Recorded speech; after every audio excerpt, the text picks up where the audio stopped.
오늘 17장, 18장 말씀을 나누게 될 텐데요. 하나님께서 이스라엘 백성 안에서 왕이 되신데도 불구하고 이스라엘 백성들이 하나님 왕이시라는 것을 인정하지 않죠. 그래서 하나님께서 사사들을 보내서 처음에는 모세를 보내시고 또 사사들을 보내셔서 그들을 구원하시지만 그들이 결국은 이 사무엘 때 사사가 아니라 우리가 왕이 있었으면 좋겠다라고 그렇게 왕을 구합니다. 실제로 하나님이 왕이신데 왕 달라고 하니까 하나님께서도 기가 막히고 그 당시에 사사였던 사무엘도 기가 막혀 하지만 그럼에도 불구하고 그들에게 왕을 주시죠. 첫 번째 왕 사울을 주셨는데 그 처음에는 겸손한 모습으로 하나님을 따르고 또 하나님께서 주신 은혜로 모든 일들을 하는 것 같았지만 불과 2년이 지나지 않아서 그 신앙이 변질되어지고 하나님이 아닌 사람들을 바라보고 결국에는 이제는 완전히 사람들을 두려워하는 그런 모습으로 바뀌어진 모습을 15장, 16장 말씀을 통해서 살펴보았습니다. 결국 그렇게 변화된 잘못된 그 사울에게 악신이 임해서 그의 삶 가운데 항상 고통이 있었다. 그래서 성경은 그 사람의 그 고통에 대해서 번뇌했다라고 이렇게 표현을 하고 있습니다. 이 번뇌했다라고 할 때 이 번뇌라고 하는 그 단어를 우리가 108번뇌 이런 식으로 생각할 수 있는데 그게 아니라 그게 원래 그 원어적으로 따져보면 두려워하다, 두려움이 엄습하다 이런 뜻을 가지고 있습니다. 그러니까 뭔 다른 일이 있는 것들이 아닌데 그 사람에게 굉장히 두려움이 온다는 거죠. 그러니까 악신을 통해서 그에게 그런 일이 있었다라고 하는데 두려워하는 모습이 있었고 그 두려워하는 모습 때문에 결국은 그가 다윗이라는 사람을 불렀다라고 이렇게 이야기를 하죠. 이 두려워하는 것이 뭔가 두려워할 일이 있기 때문에 두려워하는 것이 아니라 그냥 두려운 겁니다. 그러니까 마치 우리 이 두려움에 대한 부분을 이야기한다면 여러 가지 많은 병들이 있겠지만 그 중에 한 가지 병이 공황장애라는 게 있죠. 이 공황장애라는 것은 누가 와서 두려워하게 하는 것도 아니고 누가 와서 뭐라고 하는 것도 아니지만 어떠한 공간에 딱 들어가 있으면 그 공간에 갇혀 있는 듯한, 그래서 마치 숨을 쉬지 못하는 듯한, 그래서 숨이 막혀오고 가슴이 쪼여오고 그래서 결국은 죽을 것 같은 그러한 모습이 이 공황장애라는 거죠. 악신이 하나님께서 부르신 악신이 그 사울에게 가니까 그에게 그러한 모습이 왔다는 겁니다. 그래서 마치 죽을 것처럼, 그래서 주변에 있는 사람들을 다 죽이려고 하는 그러한 모습이 있었다는 거죠. 그러한 모습이 있어서 다윗이 그에게 수금을 타면서 귀신을 쫓아주고 결국 이제 평안을 되찾고 그럼에도 불구하고 순간순간마다 그런 일들이 자주 있었다라는 것들을 이야기합니다. 그리고 나서 오늘 17장이 시작하는데 17장에는 이 블레셋과 이스라엘 백성들이 또 전쟁하는 일이 나타나게 됩니다. 블레셋과 이스라엘 백성은 항상 그렇게 싸우고 전쟁하고 또 싸우고 또 전쟁하고 그런 모습들이 있었죠. 요나단 때 요나단이 굉장히 많은 사람들을 물리치고 많은 사람들을 죽인 것 같았지만 그럼에도 불구하고 또 블레셋이 쳐들어와서 진을 치고 싸우는 겁니다. 그러니까 진을 치고 싸울 때 그냥 싸우는 것이 아니라 이제는 굉장히 큰 거인 하나를 데려다 놓고, 그러니까 거기에 아마 거인이 엄청나게 많이 있었던 것 같지는 않고 거인이 그중에 몇이 있었는데 그중에 하나를 데려다 놓고 이제 거기서 싸움을 하는 거죠. 싸움을 부추길 때 큰 거인이 나와 있으면 그 거인이 싸움을 잘하든 못하든 일단은 크고 힘세고 목소리 크고 하면 상대방은 굉장히 두려움에 휩싸일 겁니다. 그런 전쟁을 했다. 그 전쟁 가운데 이제 하나님께서 사울이 아닌 다른 왕으로 세우신 이 다윗의 모습을 보여주고 있습니다. 사울은 처음에 하나님께 부르심을 받고 나서 바로 왕으로 되어지고 그 왕이 되어서 전쟁을 승리하는 그 일들을 행하게 되는데 오늘 다윗이라는 사람은 하나님께 부르심을 받고 나서 양치기를 하다가 사울에게 잠깐 부름을 받았다가 다시 또 전쟁터에 나왔다가 또 골리앗을 이기지만 그 뒤에 많은 시련들을 겪어가는 모습을 볼 수가 있습니다. 그러니까 사울과 다윗의 다른 점이라면 사울은 처음 부르심을 받고 바로 하나님께 쓰임받은 모습이 있었다면 다윗은 하나님 앞에 쓰임받은 것처럼 보이지만 그 뒤에 시련의 시간이 굉장히 오랜 시간을 가졌다라는 것들을 볼 수가 있죠. 17장부터 보도록 하겠습니다. 블레셋 사람들이 그들의 군대를 모으고 싸우고자 하여 유다에 속한 소고에 모였고요. 그 다음에 아세가 사이에 있는 소고 아세가 사이에 있는 그 에베스 담밈이라고 하는 곳에 있습니다. 에베스 담밈이라는 지역이 아마 이쪽에서 전쟁을 굉장히 많이 했던 것 같아요. 왜냐하면 이 에베스 담밈이라는 게 피가 많다. 그러니까 피가 경계를 이룬다. 그러니까 싸움을 하도 많이 하고 사람들이 많이 죽어서 피가 흥건했던 그런 지역이었던 것 같습니다. 그래서 에베스 담밈에 모여서 있습니다. 그 다음에 2절에 사울과 이스라엘 사람들이 모여서 엘라 골짜기, 여기는 이제 상수리 골짜기죠. 이 상수리 골짜기에 사람들이 진을 치고 블레 사람을 대하여 전열을 벌인 겁니다. 그래서 3절에 블레 사람들이 이쪽 산에 섰고 우리 이스라엘 사람 저쪽 산에 섰고 그 사이에는 골짜기가 있었다. 그러니까 이 골짜기가 있다라고 하니까 우리는 그냥 이 산과 산 사이의 골짜기, 그래서 굉장히 협곡들을 생각하지만 실제로 이스라엘의 골짜기라고 하는 것은 평시에는 그 물이 흐르지 않을 때는 거기는 사람들이 이동하는 통로입니다. 이동 통로. 그래서 넓은 길입니다. 그러니까 뭐 이것을 그 우리말로 하면 건천이라고 하고 히브리 말로는 와디라고 합니다. 이 와디라고 하는 것은 굉장히 넓은데 옆에 이쪽도 산이 있고 이쪽도 산이 있어요. 근데 굉장히 넓습니다. 비가 오면 여기에 물이 흐르고 비가 오지 않으면 물이 흐르지 않는 곳. 그래서 이것을 광야라고 하지만 또 비가 오면 물이 흐르기 때문에 이것을 건천이다. 말라있는 천이다. 그런데 비가 오면 물이 흐른다라고 이렇게 이야기를 하고 있죠. 그래서 여기 보면 그 3절에 블레 사람들 이쪽 산에 졌고 이스라엘은 저쪽 산에 졌고 그 사이에 골짜기가 있다라고 하는데 이 골짜기는 굉장히 넓은 골짜기, 그래서 싸움하기 좋은, 전쟁하기 좋은 곳이었다라는 것이고요. 이런 이야기는 우리가 드보라와 바락이 전쟁했을 때에도 이 다볼산에서 갑자기 물이 흘러가지고 그 물로 홍수로 그 적들을 다 물리쳤다, 그런 이야기를 하는 걸 보면 이 골짜기에, 이 넓은 골짜기에 갑작스럽게 물이 어떻게 흐르는지, 저쪽에서 비가 오면 여기는 비가 오지 않아도 갑작스럽게 물이 흘러 넘쳐나는 그런 모습들을 보여주고 있다는 거죠. 4절에 블레 사람들의 진영에서 싸움을 돕는 자가 있는데 그 이름은 골리앗이고 가드 사람이고 키가 6규빗 한 뼘이니까 적어도 3m 정도는 넘는다. 능히 너끈히 넘는 그런 키라는 것이고요. 근데 이 골리앗이라고 하는 사람의 그 이름의 뜻을 보면 참 특이하게도 포로라고 하는 뜻을 가지고 있어요.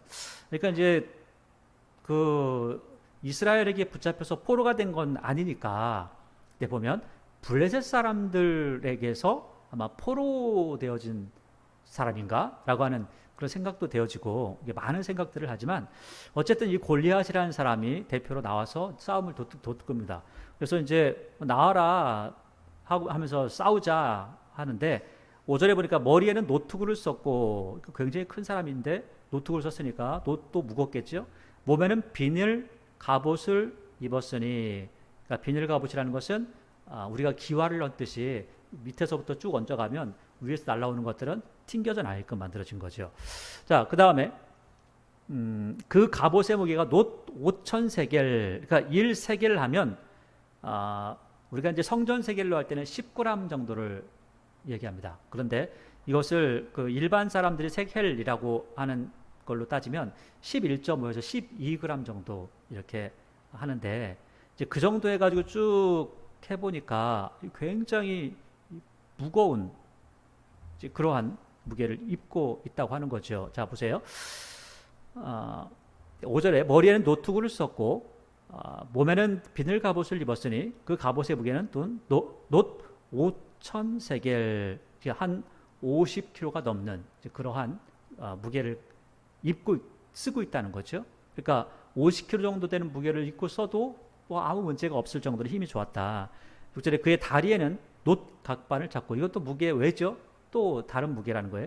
뭐 어깨 사이에는 놋 단창을 베었으니까 칼이 있고 창을 베었고, 그 다음에 7절에 그 창 자루는 배틀째 같고, 이거 굉장히 큰 창이었다는 거고, 창달은 철 600세겔이며, 이것도 600세겔이라는 게 뭐 보통 무게가 아니죠. 이게 600세겔하면은 아까 5,000세겔이 55kg니까 600세겔이면 한 5.5kg, 한 6kg 정도 되는 그 무게를 들고 싸운다는 거예요.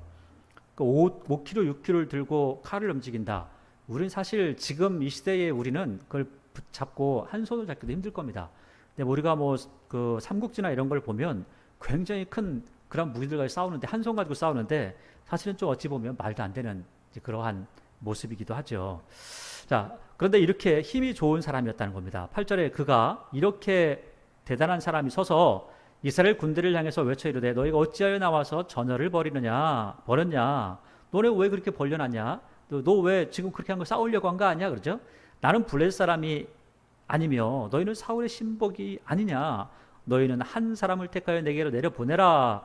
그가 나와 싸워서 나를 죽이면 우리가 너희의 종이 되겠고 만일 내가 이겨 그를 죽이면 너희가 우리의 종이 되어 우리를 섬길 것이니라. 그 블레셋 사람이 또 이르되 내가 오늘 이스라엘의 군대를 모욕하였으니 사람을 보내어 나와 더불어 싸우게 하라 한지라. 그러니까 지금 이 당시에 전쟁이라는 건 지금도 마찬가지죠. 전쟁, 뭐 권투를 하든 태권도를 하든 어떤 싸움을 하든 간에 싸움은 기세라고 합니다. 근데 기세라고 하는데 지금 이 사람들이 지금 이스라엘 백성들이 블레셋 사람 중에 골리앗이 나와서 소리를 지르니까 완전히 기가 죽어버렸죠. 그러니까 기가 완전히 꺾였다는 겁니다. 뭐 전쟁할 필요도 없을 만큼 완전히 진 상태다라고 하는 건데 그 이야기를 11절에 얘기합니다. 사울과 온 이스라엘의 블레셋 사람의 이 말을 듣고 그 18절에서 10절까지의 말씀 이야기를 듣고 나서 크게 놀라고 크게 두려워했다는 거예요. 그러니까 이 말을 듣고 나가지도 못하고 뒤로 물러가지도 못하고 저 사람 나오면 무섭고 들어가면 조금 마음이 놓이고 이제 그런 모습이 있다는 거죠.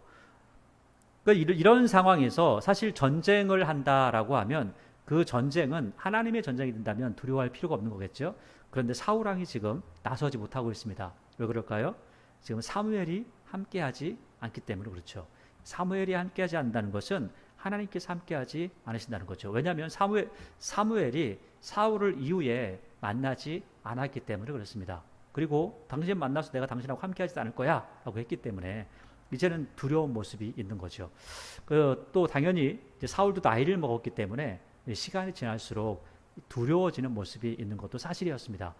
사람이 나이가 어릴 때는 두려운 게 없죠. 근데 이제 나이가 먹으면 먹을수록 두려움을 느끼기도 합니다. 그런 모습들이 오늘 또 젊은 사람이 혈기왕성할 때 어떻게 나오는지도 보여주고 있죠. 12절을 보니까 다윗은 유다 베들레헴 에브랏, 그러니까 베들레헴이나 에브랏이나 똑같이 쓰는 단어죠. 그러니까 에브랏, 그다음에 에브라다라고도 하죠. 에브랏, 베들레헴 이 지역이 같은 지역을 이야기합니다. 사람 이세라 하는 사람의 아들이었는데 이세는 사울 당시 사람 중에 나이가 많아 늙은 사람으로 8 아들이 있는 중에 그러니까 이세는 8명의 아들이 있는데 8명의 아들 중에 제일 막내 아들 8번째 아들이었다라는 것이고 그 8번째 아들이 기름 부음을 받았죠. 13절에 그 장성한 세 아들은 사울을 따라 싸움에 나갔으니 싸움에 나간 세 아들의 이름은 장자 엘리압이요 다음은 아미나답이요 다음은 삼마며 이 세 사람은 항상 이름이 나오죠. 1, 2, 3 셋째까지는 이게 이름이 나오는데 14절 다윗은 막내라 장성한 세 사람은 사울을 따랐고 그러니까 이 사람들은 나이가 좀 먹은 것 같고 다윗은 굉장히 어린 거죠. 15절 다윗은 사울에게로 왕래하여 베들레헴에서 그의 아버지의 양을 칠 때에 사울에게로 왕래했다라는 것은 우리가 16장에 보았지만 수금을 타면서 귀신을 쫓아낼 때 이제 그런 그 모습을 이야기하죠. 그 블레셋 사람이 40일을 조석으로 나와서 몸을 나타내었더라. 40일 동안 싸움도 안 하고 옷을 입었다가 와가지고 큰 소리 치고 들어가가지고 옷을 싹 벗었다가 다시 또 나올 때 옷을 입고 나와가지고 큰 소리 치고 다시 또 나가서 옷을 벗고 이런 모습을 계속해서 반복했다는 거죠.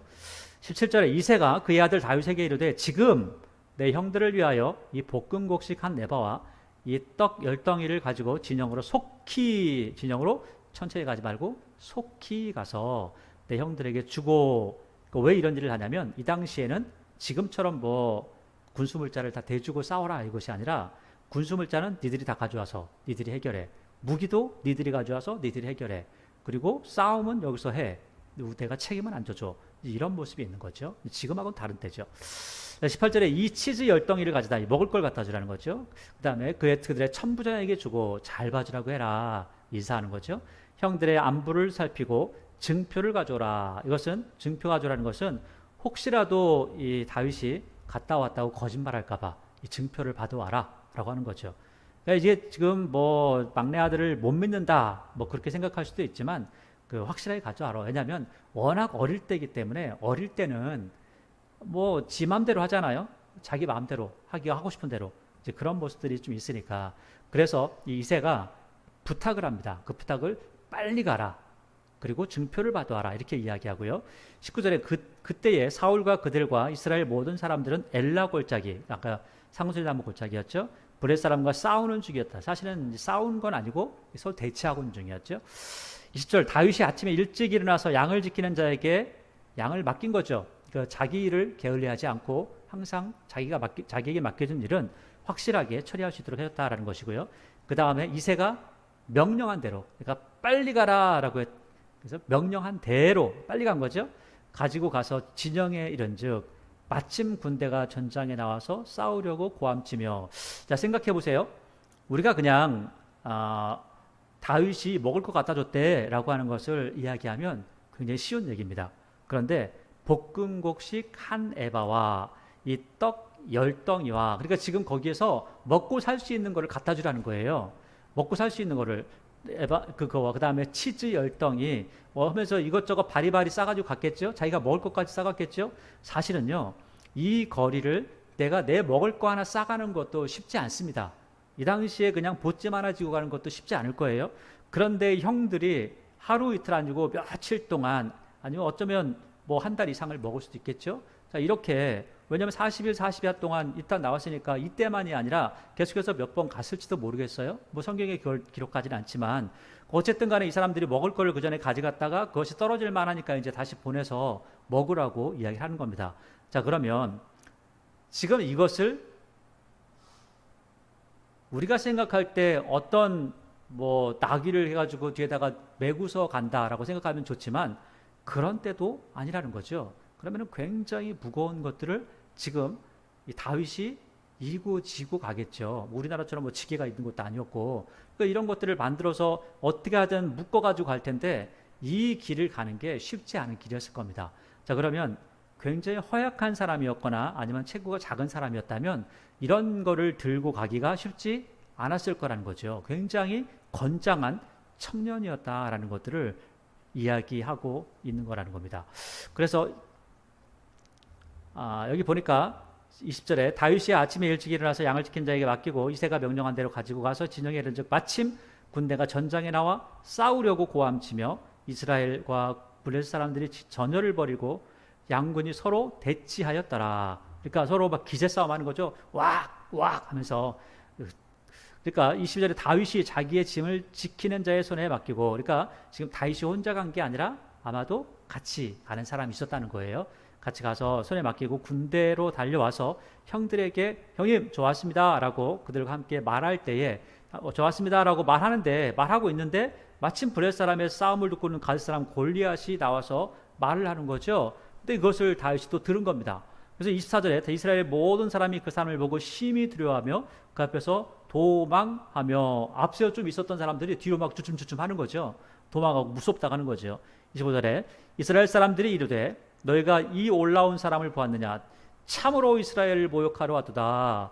그를 죽이는 사람은 왕이 많은 재물로 부하게 하고 그의 딸을 그에게 주고 그 아버지의 집을 이스라엘 중에서 세금을 면제하게 하시리라. 이런 이야기를 했다는 거예요, 사람들이. 그러니까 사람들이 자기는 나가지 못하면서 야야 지금 저 사람 이기려면은 이렇게 한다고 했어.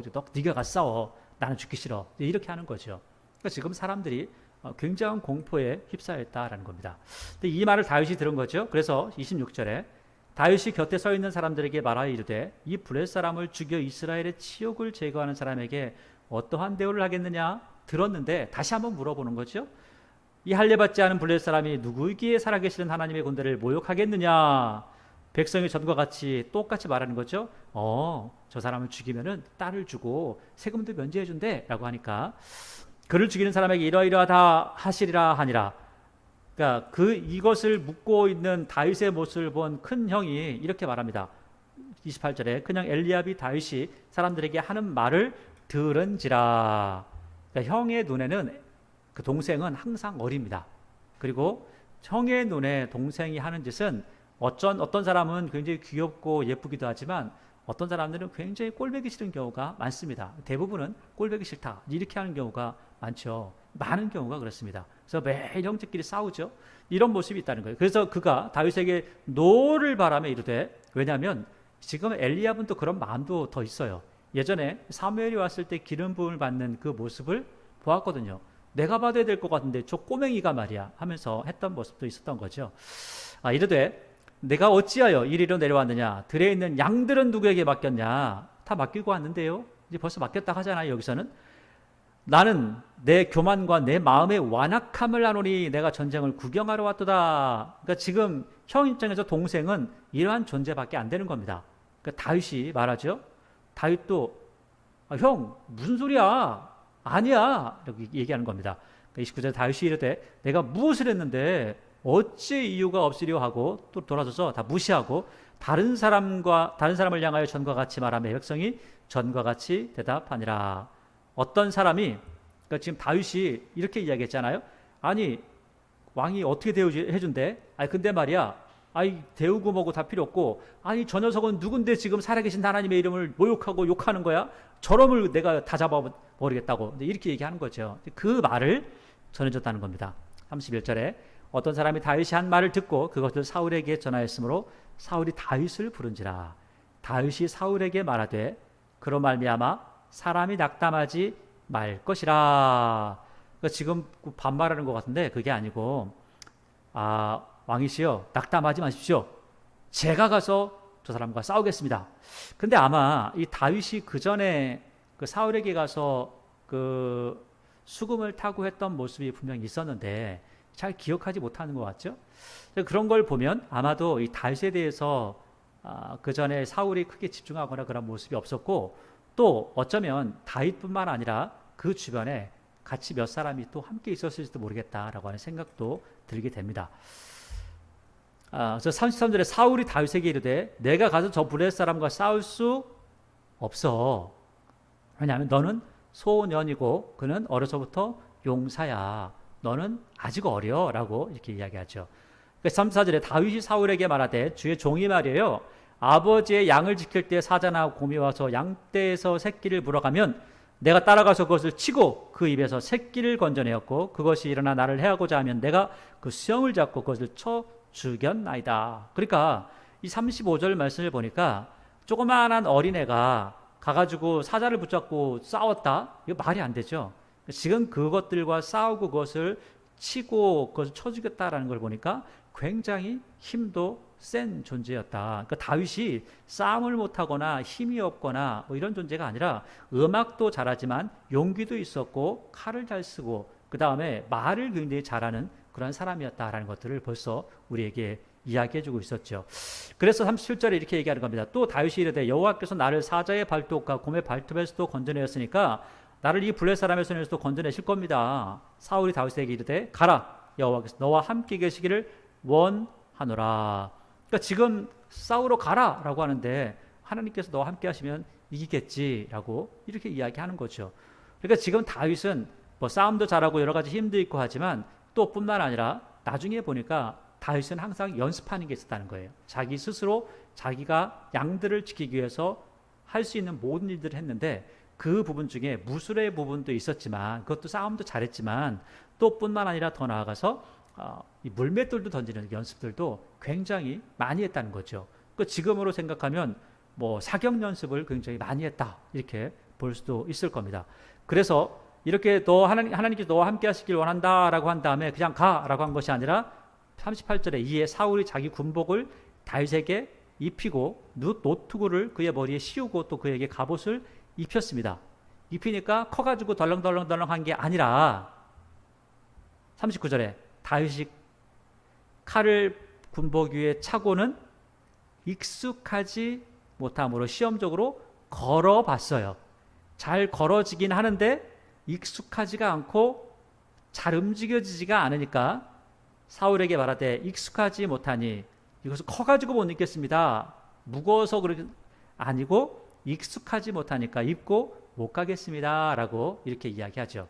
보니까 다윗의 키나 다윗의 덩치나 또 이 모든 부분들이 굉장히 성숙한 모습이었다. 사람들이 볼 때, 야, 쟤는 뭐 초등학생밖에 안 되는데 대학생 같아 라고 하는 그런 모습이 다윗에게 있었다고 하는 거죠.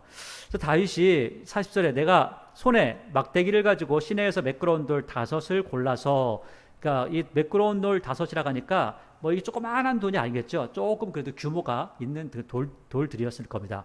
아마도 내 생각에는 계란만한 정도의 그런 돌을 넣지 않았을까. 왜냐하면 계란 정도 되는 돌이 맞아야 좀 깨지고 이렇게 하죠. 뭐 이거 구슬만한 거 맞아가지고는 뭐 튕겨 나오고 말겠죠. 별거 아닐 겁니다.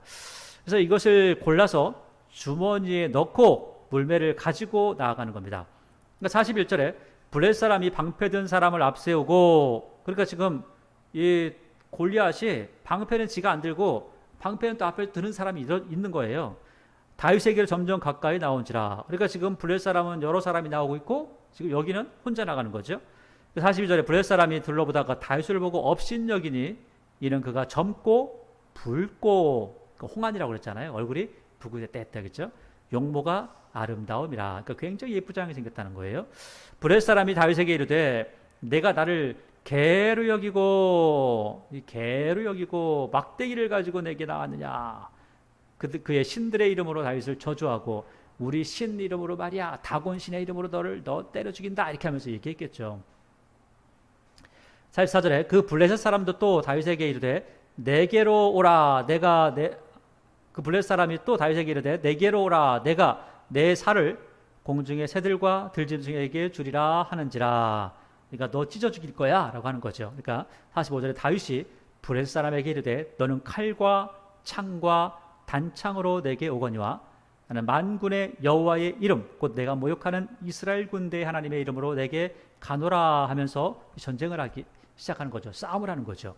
46절에 오늘 여호와께서 너를 내 손에 넘기시리니 내가 너를 쳐서 내 목을 베고 블레셋 군대의 시체를 오늘 공중의 새와 땅의 들짐승에게 주어 온 땅으로 이스라엘의 하나님이 계신 줄을 알게 하겠고 또 여호와의 구원하심이 칼과 창에 있지 아니함을 이 무리에게 알게 하리라. 전쟁은 여호와께 속한 것인즉 그가 너희를 우리 손에 넘기시리라. 자, 이렇게 하고 싸웁니다. 48절에 블레셋 사람이 일어나 다윗에게로 마주 가까이 올 때 다윗이 블레셋 사람을 향하여 빨리 달리며 손을 수머니에 넣어 돌을 가지고 물매로 던져 블레셋 사람의 이마를 치며 돌이 그 이마에 박혀 땅에 엎드려지나. 그러니까 돌이 머리에 박힐 정도면 구슬만한 거로 되는 게 아니라는 거예요. 적어도 계란만한 것들이 날아가야 그 속도와 그 무게로 사람을 죽일 수가 있는 거죠. 자, 이렇게 오늘 다윗이 골리앗과 전쟁을 해서 골리앗과 싸워서 골리앗을 죽입니다. 자, 그런데 우리는 이런 부분을 보면서 우리는 이렇게 생각을 합니다. 나는 아무것도 준비된 게 없지만 하나님께서 지금 나와 함께 하시면 내가 뭔가를 할 수 있습니다 하면서 아무런 공부도 하지 않고 실력도 쌓지 않고 뭐 하나님을 위해서 내가 뭔가를 하겠습니다라고 하면 된다라고 생각을 하죠. 근데 오늘 다윗이 이런 일을 할 수 있었던 그 이유가 뭘까요? 평소에 마치 사격 연습을 하듯이 물매 던지는 그 연습을 많이 했다는 거예요. 그리고 평소에 양을 잡아가 사자나 곰을 따라가서 때려잡으면서까지 그 양을 구해오거나 아니면 먹던 거를 다 빼가지고 왔다는 거예요. 이게 그의 평소의 삶이었다는 겁니다. 이게 그가 살았던 그의 인생이었다는 거죠.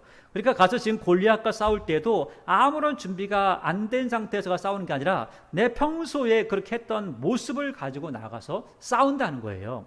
그러니까 여기서 하나님께서 함께 하시니까 무조건 이기는구나. 여러분 그런 믿음을 갖는 것도 좋지만 여러분들이 더 성숙한 믿음을 가지려면 여러분들이 하나님께서 나에게 일을 맡길 때 그 일을 어떻게 할 것인가 먼저 준비하는 모습이 필요하다는 겁니다. 준비된 자에게 하나님께서 기회를 주신다는 거죠. 준비되지 않은 자에게는 하나님께서 기회를 주신다 할지라도 그 기회를 살릴 수가 없습니다. 그래서 오늘 이스라엘에 많은 사람들이 있었지만 준비된 한 사람의 신앙인의 모습이 보이는 거죠. 오늘 선택된 자의 신앙을 보여주는 겁니다. 그러나 그 신앙은 그냥 믿습니다라고 하는 것이 아니라 하나님께서 뭔가를 맡기실 때 그 자리에서 일을 행할 수 있는 실력을 쌓은 사람의 신앙의 모습을 우리에게 말씀하고 있다는 거죠. 그래서 그 신앙을 가지고 준비하고 연습하며 주를 위해 일을 했던 그 사람이 결국 이스라엘의 자기가 지키고 있는 양떼만을 지킨 것이 아니라 이제는 이스라엘이라고 하는 한 나라를 지키는 그 일까지도 하게 되는 거죠. 그래서 성경은 이렇게 말씀하고 있죠. 작은 일을 충실하게 잘하면 큰 일도 맡기는 거지, 작은 일도 못하는데 어떻게 큰 거를 맡길 수가 있겠는가라고 말씀하고 있는 거죠. 그래서 양치는 것도 그냥 야 너 갔다 와라 하니까 갔다 오는 게 아니라 사람들에게 다 맡겨놓고 그리고 자기는 자기의 일을 하고 했던 이 사람이 오늘 전쟁에서도 승리하는 모습을 볼 수가 있다는 겁니다. 자, 이렇게 50절에 다윗이 이같이 물매와 돌로 블레셋 사람을 이기고 그를 쳐 죽였으나, 이거 보세요. 다윗이 얼마나 정확하게 했는지 노트구를 썼고 앞에 방패를 들고 있는데 그 사이에 들어가서 물매가 맞았다는 거예요. 그 대단한 거죠. 그래서 블레셋 사람이 죽였는데 근데 자기는 칼이 없는 거예요. 왜? 막대기를 가지고 나갔으니까. 51절에 다윗이 달려가서 블레셋 사람을 밟고 그의 칼을 그 칼집에서 빼내어 그 칼로 그를 죽이고 그의 머리를 베니 블레셋 사람들이 자기 용사의 죽음을 보고 도망하는지라. 싸움은 기세라고 했죠. 기가 꺾이니까 도망가는 겁니다. 이쪽은 기세가 완전히 기가 꺾였다가 이걸 보고 기가 살아나니까 전쟁하기 시작하는 겁니다. 기가 살아나기 시작하면 배도 안 고픕니다. 힘도 안 빠집니다. 전쟁을 끝까지 하는 거죠. 52절에 이스라엘과 유다 사람들이 일어나서 소리 지르며 블레셋 사람들을 쫓아 가이와 에그론 성문까지 이르렀고 블레셋 사람들이 부상자들은 사라임까지 가는 길에서 가드와 에그론까지 엎드러졌더라. 이스라엘 자손이 블레셋 사람들을 쫓다가 돌아와서 그들의 진영을 노략하였고 다윗은 블레셋 사람의 머리를 예루살렘으로 가져가고 갑주는 자기 장막에 두었다라고 하는데 그 머리를 예루살렘으로 가져갔다라고 하는 것은 조금 무리가 있는 이야기죠. 아마도 가장 예루살렘이라는 것을 원래 나중에 다윗이 여부스 사람들을 멸망시키고 다 얻은 다음에 이름을 예루살렘으로 명명하거든요. 그러니까 예루살렘은 나중에 나오는 거니까 아마 이것을 쓴 시기에 예루살렘이다라고 생각을 했겠지만 그냥 자기도 생각지 못하고 썼지만 실제로는 아마 사울의 고향이었던 기브아나 아니면 높당 이런 데로 가지 않았을까, 그런 생각이 들죠. 물론 사무엘이 있던 땅으로도 가져갈 수 있지만 그 무거운 걸 들고 그 머리 들고 가는 것도 쉽지 않겠죠. 아니면 좀 전에 말씀드린 높당이라는 것은 다윗이 사울에게 쫓겨서 높당에 가서 아히멜렉에게 먹을 걸 좀 주십시오라고 했을 때 하나님께 드리는 제사상에 진설병을 주게 되죠. 그때 거기에서 그걸 먹으면서 거기에 이 블레셋 사람이었던 이 골리앗의 칼을 달라고 해서 취했던 것을 볼 수 있습니다. 그래서 아마 높당에 혹시 갈 수도 있겠죠. 이제 이런 부분들을 보는 겁니다. 갑주는 자기 장막에 뒀죠. 자기가 가져갔죠. 갑주를 가져가 자기가 읽지는 못할 텐데 워낙 커서. 55절 사울은 다윗이 블레셋 사람을 향하여 나아감을 보고 군사령관 아브넬에게 묻되 아브넬아 저 소년이 누구의 아들이냐? 아브넬이 이르되 왕이요 왕이 사심으로 맹세하옵나니 내가 알지 못하나이다. 아니 알지도 못하는데 거기다가 대다 놓고 수금 타라고 합니까? 56절 왕이 이르되 너는 이 청년이 누구의 아들인지 물어보라 하였더니 다윗이 블레셋 사람을 죽이고 돌아올 때에 그 블레셋 사람의 머리가 그의 손에 있은 채 아브넬이 그를 사울 앞으로 인도하니, 이 아브넬도 굉장히 큰 용사였거든요. 그래서 이 아브넬도 무서워서 나가서 싸움을 못하는 겁니다. 이런 상황이었죠. 58절 사울이 그에게 묻되 소년이여 누구의 아들이냐 하니 다윗이 대답하되 나는 주의 종 베들레헴 사람 이새의 아들입니다. 앞에서 그렇게 수금을 치고 켜고 했어도 잘 모르는 겁니다. 그러니까 물론 이제 얼굴을 알고 너 도대체 누구야? 다시 한번 물어볼 수도 있지만 아마도 몇 명의 사람들 중에 크게 신경 쓰지 않고 자기 머리 아프니까 이것만 나오면 하고 그냥 조금 괜찮아지면 쑥 들어가고 했던 그런 모습들도 있었던 것 같습니다. 18절에 다윗이 사울에게 말하기를 마침에 요나단의 마음이 다윗의 마음과 하나가 되어 요나단이 그를 자기 생명같이 사랑하니라. 그러니까 요나단과 다윗이 굉장히 친한 관계가 되었다. 요나단은 나이가 많고 다윗은 굉장히 어린 나이였죠. 근데 그래도 서로 등치는 비슷할 것 같아요. 굉장히 큰 사람들이었습니다. 이전에 그날의 사울은 다윗을 머무르게 하고 그의 아버지 집으로 다시 돌아가기를 허락하지 아니하였고, 요나단은 다윗을 자기 생명같이 사랑하여 더불어 언약을 맺었으며, 이 언약을 맺었다는 게, 야, 내가 죽으면 네가 우리 애들 다시 신경 써줘. 서로 이제 그런 모습이 있는 거죠. 4절에 요나단은 자기가 입었던 겉옷을 벗어 다윗에게 주었고 자기의 군복과 칼과 활과 띠도 그리하였더라. 그러니까 요나단이 큰 사람이었는데 다 잘 맞았던 거죠. 잘 맞았으니까 이제는 싸울 때 그냥 가지 마. 위험해. 이거 입고 나가라. 이렇게 하는 거죠. 5절에 다윗은 사울이 보내는 곳마다 가서 지혜롭게 행하매, 지혜롭게 행했다. 사울이 그를 군대의 장으로 삼았더니 온 백성이 합당히 여겼고 사울의 신하들도 합당히 여겼더라. 그러니까 이게 지금 굉장히 문제가 있는 게, 지금 이 다윗의 나이가 그리 많지 않았다는 거예요.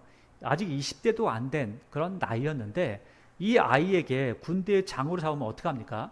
그러니까 이렇게 좀 이제 경솔한 부분이 실제로 있었다는 거죠. 사람들이 아무리 인정한다 할지라도 어린 아이는 어린 아이일 뿐이죠. 근데 어린 아이에게 너무 많은 걸 맡기고, 또 맡기면 사람들이 말을 잘 들을까요? 또 그러지 않을 텐데도 그런 겁니다. 6절부터는 이제 또 문제가 생기는 거죠. 무리가 돌아올 때 곧 다윗이 블레 사람을 죽이고 돌아올 때에 여인들이 이스라엘 모든 성읍에서 나와서 노래하며 춤추며 수고와 경쇠를 가지고 왕 누구를 환영했어요? 사울을 환영하는 겁니다. 자, 그럼 사울을 환영하면 사울만 높여주면 되죠. 사울만 높여주면 됩니다. 그런데 실수를 하는 거예요, 사람들이. 실제로 여인들이 뛰놀며 노래하여 이르되 사울이 죽인 자는 천천히고 다윗은 만만이로다. 아니, 지금 사울을 환영하는 겁니까? 다윗을 환영하는 겁니까? 지금 엉뚱하게 다윗을 환영하고 있다는 거죠. 이러한 모습을 보면서 지금 사울이 불쾌한 겁니다. 심히 놓아여 이르되 다윗에게는 만만을 돌리고 내게는 천천만 돌리니 그가 더 얻을 것이 나라 말고 무엇이냐 하고 그날 후로 사울이 다윗을 주목한 거죠. 주목했다는 건 저걸 어떻게 죽일까? 주목하는 겁니다. 그러니까 지금 여자들이 이렇게 말만 하지 않았어도 다윗의 인생은 뭐 그렇게 어렵지 않았을 텐데, 여자들이 이렇게 말 한마디 잘못해가지고 결국은 다윗은 죽을 날을 받아놓은 거하고 마찬가지로 살아가는 겁니다. 그러니까 10절에 그 이튿날 하나님께서 보내시는 악령이 사울에게 힘있게 내림에 그가 집안에서 정신없이 떠들어대므로 다윗이 평일과 같이 손으로 수금을 타는데 그때 사울의 손에 창이 있는지라. 여기서 옛날 번역은 야류한다라고 했고요. 또 이것을 내가 찾아보니까 이 정신없이 떠든다, 이 생트집 잡는다라는 뜻도 있지만 이 예언한다라는 그런 뜻도 있습니다. 그러니까 정신없는 말을 하는 거예요. 그러니까 귀신 들려가지고 별 이상한 소리를 막 혼자 떠들고 있는 겁니다. 그러니까 지금 막 부산한 거죠. 정신이 하나도 없는 그 상황이 돼버린 거죠. 그러니까 근데 보세요. 하나님께서 여기서 이제 많은 분들이 좀 생각을 하시는 부분 중에 하나가 뭐냐면, 하나님께서 악령을 부리시는가라는 거예요. 어떻죠? 하나님께서 악령을 부리시나요? 좀 이상하죠? 그래서 이것을 어떻게 해석하는 게 좋은가라고 하는 부분을 보면 두 가지 부분으로 생각하면 좋을 것 같습니다. 첫째는 하나님께서 부리시는 천사들 중에 지혜를 나타내면서 그 지혜로서 때로는 어떤 사람을 속이는 경우도 있습니다. 그래서 나중에 보면 미가야라고 하는 이 선지자가 그런 이야기를 하죠. 내가 하늘에 보니까 천상의 회의가 있는데 천사들이 회의를 하는데 어떤 천사가 하나님 앞에 딱 가더니 얘기하더라. 하나님, 제가 속이는 영이 되어서 저 녀석을 속게 만들겠습니다. 저 아합을. 그래서 아합이 결국은 그 속이는 자의 영에 의해서 속아 넘어가서 죽게 됩니다. 이제 그러한 모습을 보니까 하나님께서 보내신 영 중에 그런 영이 있다는 거예요. 그러니까 하나님께서 그런 영을 가지고 있는 거죠. 그런데 생각해 보면 이런 겁니다. 그러니까 도둑놈에게 경찰은 좋은 존재입니까? 나쁜 존재입니까? 나쁜 존재죠. 도둑놈에게. 강도에게도 그렇고 살인자에게도 그렇고. 근데 우리에게는 경찰은 좋은 존재죠. 그거 왜 그러냐면 상대적이죠. 나쁜 놈들에게는 경찰은 나쁜 존재가 되는 겁니다. 그러니까 여기에서 악신을 부렸다라고 하는데 사울 입장에서는 악신이 되는 겁니다. 하나님 입장에서는 그렇지 않은 거죠. 또 한 가지는, 두 가지라고 그랬죠. 첫째는 그러한 경우가 있고, 둘째는 진짜 하나님께서 악한 영들에게 내버려 두실 때가 있다는 거예요. 그래서 그것을 데살로니가 후서에서는 마지막 때에 악한 영이 나와서 그러한 일을 행할 것이다, 지가 하나님이라고 할 것이다, 그런 때가 온다는 거예요. 이 두 가지의 경우로 해석을 합니다. 이 두 가지 해석을 어느 것을 갖다가 여기다가 집어넣어도 아무런 문제가 안 되는 거죠. 자, 11절, 그가 스스로 이르기를 내가 다윗을 벽에 박으리라. 아니, 이게 제정신이면 사람을 죽이는 것은 제정신이 아니죠. 근데 벽에 박으리라 하고 사울이 창을 던졌으나 다윗이 그의 앞에서 2번 피하였더라. 죽을 뻔했죠. 그러니까 여호와께서 사울을 떠나 다윗과 함께 계심으로 사울이 그를 두려워한지라. 그러니까 지금 사울은 여호와께서 떠나셨고 다윗은 하나님께서 함께 하시고, 그러니까 두려워한다는 거예요. 결국 하나님께서 떠나시면 하나님께서 떠나신 그 자리에는 악령만 남아 있는 거죠. 그 다음에 13절, 그러므로 사울이 그를 자기 곁에 떠나게 하고 그를 천부장으로 삼음에 그가 백성 앞에 출입하며 다윗이 그의 모든 일을 지혜롭게 행하니라. 여호와께서 그와 함께 계시니라. 사울은 다윗이 크게 지혜롭게 행함을 보고 그를 두려워하였으나, 사실은 두려워하지 않고 사울이 다윗을 그냥 예쁘다고 하고 칭찬만 하고 옆에 잘 두고 있었다면, 사위로 삼았다면 평생에 사울의 가장 큰 친구고 또 가장 큰 도움을 주는 사람이 될 수 있을 건데, 이 엉뚱한 짓을 한 거죠. 16절, 온 이스라엘과 유다는 다윗을 사랑하였으니 그가 자기들 앞에 출입하기 때문이었더라. 사울이 다윗에게 이르되 내 맏딸 메랍을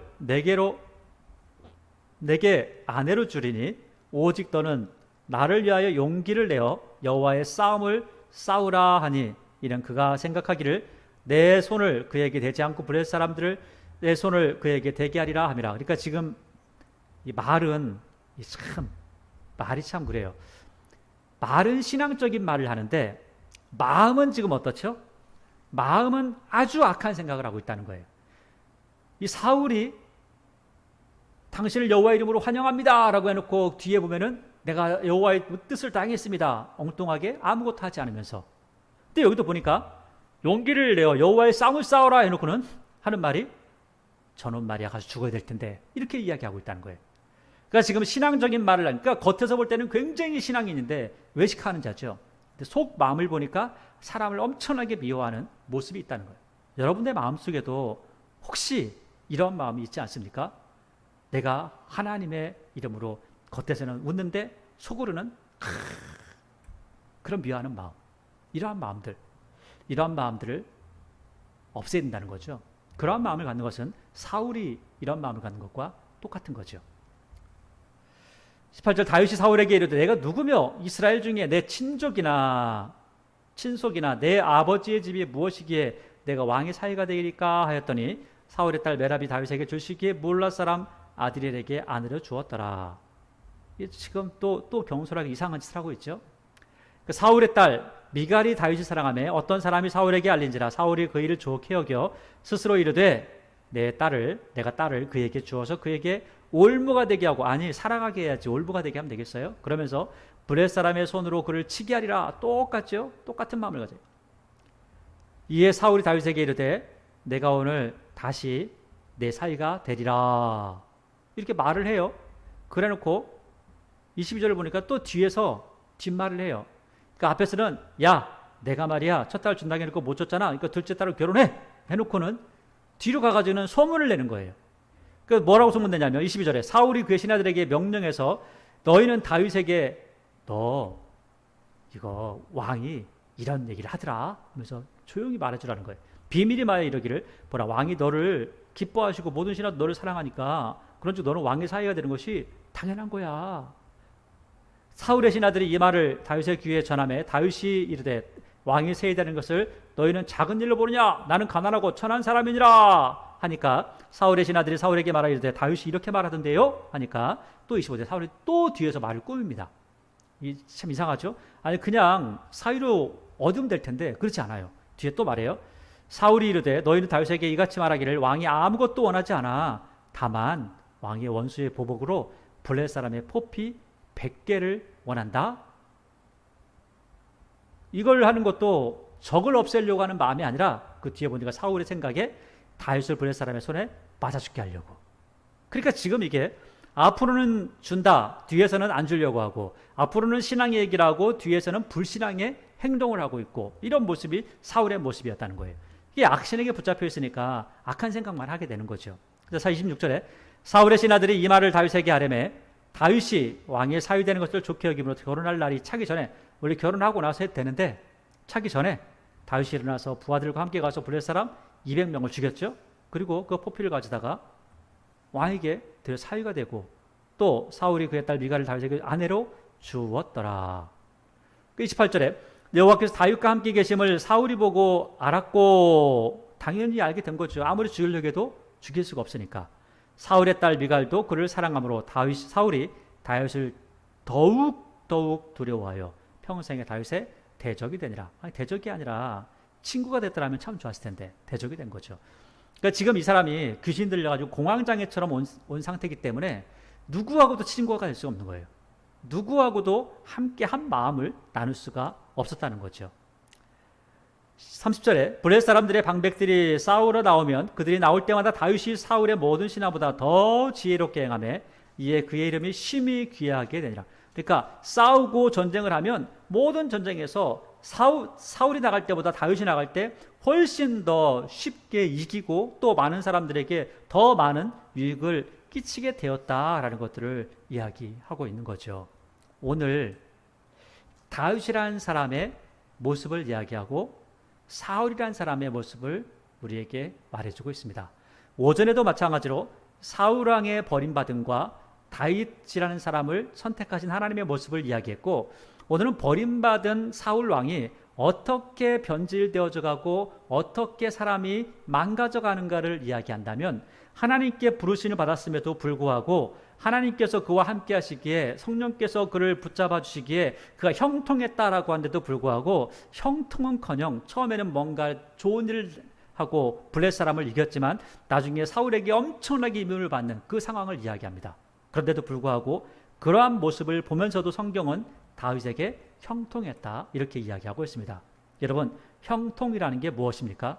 형통은 내가 돈 벌고 싶으니까 돈 벌고, 내가 건강하고 싶으니까 건강하고, 내가 사람들을 지배하고 싶으니까 지배하고, 내가 하고 싶은 모든 것들을 하는 것이 형통한 것이 아니라, 때로는 내 앞에 여러 가지 일들이 많이 벌어졌다 할지라도, 그리고 그 일들을 수습하는 게 좀 어려움이 닥쳐온다 할지라도 하나님께서 나와 함께 하십니다라고 하는 이 고백이 있다면 어려워도 형통한 것이고, 감옥에 갇혀도 형통한 것이고, 내가 때로 전쟁을 하면서 때로는 사울에게 쫓김을 당해도 그것을 바로 형통하는 것이다 라고 합니다. 왜 그것을 형통이라고 하죠? 하나님께서 함께 하시기 때문에 그렇습니다. 하나님은 만왕의 왕이시고 만주의 주시기 때문에 누가 나를 공격한다 할지라도 하나님께서 나와 함께 하신다면 그것이 바로 형통임을 우리에게 이야기하고 있다는 거죠. 오늘 다윗의 모습, 사울의 모습을 보시면서 과연 지금 나의 모습은 어떠한지, 그리고 난 지금 누구를 향해서 어떤 사울과 다윗 중에 누구와 닮은 모습으로 살아가는지를 살펴보시기를 바랍니다. 그리고 여러분들이 바라건대 다윗이 형통했던 것처럼 여러분들도 형통하시길 바랍니다. 힘들고 어려움이 있다 할지라도 하나님께서 함께 하심을 여러분뿐만 아니라 세상 사람들이 인정하는 형통한 삶을 살아가는, 그래서 하나님 앞에 영광 돌리는 귀한 은혜가 넘쳐나기를 바랍니다.